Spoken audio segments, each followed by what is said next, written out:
Corporate ക്രിമിനലുകൾ മാധ്യമ ഉടമകളാകുമ്പോൾ സത്യം കഥകളാകുന്നു, നറേറ്റീവുകളാകുന്നു. Breaking a story means breaking the truth. ഞാനൊന്ന് പറയട്ടെ സിയ. ഇനി ഞാൻ പറയും, ഇവർ പറയും, നിങ്ങൾ കേൾക്കും. എന്തോ എൻ്റെ കണ്ണുകളിൽ എനിക്കിപ്പോ എൻ്റെ അപ്പനെ കാണാം. നീയാണ് എൻ്റെ മോൻ, വിറ്റു ഗുണമുള്ളത്.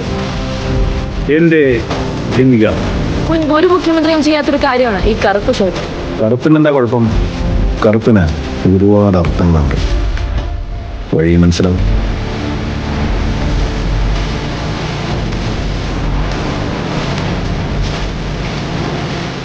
ഈ സിനിമ കണ്ടിട്ടില്ലെങ്കിൽ ഒന്ന് കാണണം. നിവിൻ പോളി മുഖ്യമന്ത്രിയായിട്ട് അഭിനയിച്ചൊരു സിനിമയാണ്. മുഖ്യമന്ത്രി ആയിരുന്ന ആളുടെ മകനായിട്ട് പിന്നീട് മുഖ്യമന്ത്രിയായ ഒരു സിനിമയാണ്. കിട്ടില്ല എന്ന് പറഞ്ഞാൽ ഒരു രക്ഷയില്ലാത്ത സിനിമയാണ്. അപ്പോൾ ഇതിൻ്റെ പേര് പ്രതിച്ഛായ എന്നാണ്. കുറച്ച് നാളായിട്ട് ഇറങ്ങിയിട്ട് കുറേ നാളായി. കണ്ടു, കിടിലൻ സിനിമയാണ്.